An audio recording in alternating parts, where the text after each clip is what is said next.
এক নাম্বার 5 ওয়াক্ত নামাজ। আমার বোনেরা জোহরের নামাজ পড়তে পড়তে এটা আসরে নিয়ে যায়, আসর পড়তে পড়তে এটা মাগরিবে নিয়ে যায়, এরকম আসরা নাই? লালমনিরহাটে হয়তো নাই। আমার বোনেরা এটা করবেন না। ইন্নাস সালাতা কানাত আলাল মুমিনিনা কিতাবাম মাওকুতা, সময় মতো পড়বেন। সামাত শাহরা, রমাদানের রোজাগুলো রাখবেন। হাফিজাত ফুরুজাহা, যে নারী তার চরিত্রকে হেফাজত করে, তার প্রাইভেট হেফাজত করে, তার লজ্জাস্থান হেফাজত করে।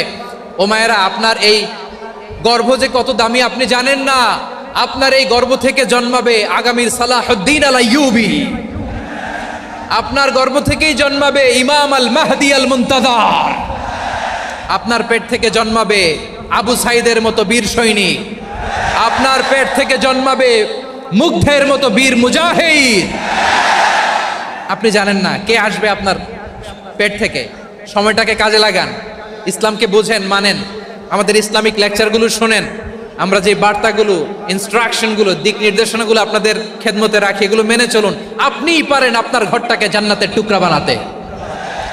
একটা family, it's a very big institution and you are the MD, the managing director of this institution. চিল্লায় বলেন ঠিক কিনা?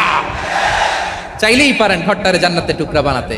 5 ওয়াক্ত সালাত, রমাদানের রোজা, নিজের চরিত্রের হেফাজত, ও আতাআত বালাহা, স্বামীর আনুগত্য। এটাতে অনেকে ভুল করে থাকে। হায় রে আমার বোনেরা, স্বামীর আনুগত্যকে এটা নিজের অপমান মনে করবেন না। আপনার স্বামী আপনার সবচেয়ে বড় গার্ডিয়ান, তিনি আপনার সবচেয়ে ভালো চায়। নারী কখনো গার্ডিয়ানশিপের বাইরে থাকতে পারে না। হয় আপনি বাবার গার্ডিয়ানশিপের ভেতরে, বাপ না থাকলে ভাই আপনার গার্ডিয়ান, ভাই না থাকলে চাচা গার্ডিয়ান, বিয়ের পরে আপনার স্বামী আপনার গার্ডিয়ান। শরিয়া সম্মত স্বামীর আদেশগুলো আপনি মেনে চলবেন, কিন্তু শরিয়া বিরুদ্ধ কোনো আদেশ মানতে আপনি বাধ্য নয়। আওয়াজ করে বলুন সবাই ঠিক কিনা? এই 4টা কাজ যদি কোনো নারী করে, বিষ্ণুই বলেন জান্নাতের 8টা দরজা খোলা, তোমার যেটা দিয়ে মনে চায় সেটা দিয়ে জান্নাতে তুমি এন্ট্রি নিতে পারবা। আমরা এখানে লালমনিরহাটের সোহরাওয়ার্দী ময়দানে আজকে যেমন একত্রিত হতে পারলাম, আল্লাহর জান্নাতেও যেন একত্রিত হতে পারে। আল্লাহ তুমি তৌফিক দান করো। আল্লাহ আমার এই কলিজার টুকরা যুবক ভাইদেরকে তুমি